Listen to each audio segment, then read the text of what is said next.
It's been a fantastic season for the Sharks so far as they muscled their way through Alonzo last week on the road. It was a very high-scoring affair, and we should expect more of the same tonight in a district game against the Stingrays. Welcome down to the field here at Sumner High School. Ben Tilley alongside Kenneth Haystack. And Kenny, so much is at stake tonight. As we were saying last week, the matchup with Sumner was on the horizon. Well, it is here. This is a huge district game for the Sharks because if they win tonight, mathematically, they will punch their ticket to the playoffs. 7 wins is the magic number, and they will achieve that if they come out on top. Also, if they were to win tonight, they would be 2-0 in the district race, and that would also be a deciding factor for a playoff berth.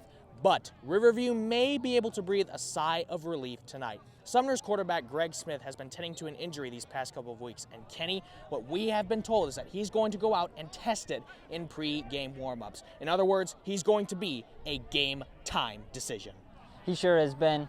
Greg Smith has played great this year with a total of 13 touchdown passes and a QB rating of 114.8. If he plays tonight, the Sharks defense is going to have to buckle down. As for Riverview, the offensive line has been performing lights out, creating the gaps needed for the running backs to put up some huge numbers on the board. Ben, it's going to be, like always, a very interesting game. Absolutely, and shifting attention to our quarterback, Aaron Turner, he did not throw a touchdown pass last week, keeping his total at 10 for the season. And with only 4 games left, time is running out for him to get that team record of 17 passing touchdowns. But we'll see if he can make some magic tonight. Highlights are coming up next. Sumner's quarterback, Greg Smith, was active for the game, and he didn't waste any time making an impact. After an unsuccessful first drive by Riverview, the Stingrays answered quickly, with Smith throwing an 80-yard touchdown to Malik Brown, and they get on the board first, 7-0. Before the first quarter ended, Sumner was back to punt, but it gets blocked by Adrian Zalduondo. That would set up Dontarius Rico Schultz, who runs it in from 2 yards out, and it ties the game at 7. Sumner, however, would hold Riverview to just that one score, and on 4th down from 33 yards out, Greg Smith once again hits Malik Brown for a second touchdown on the night as the Sharks suffer their first loss of the season.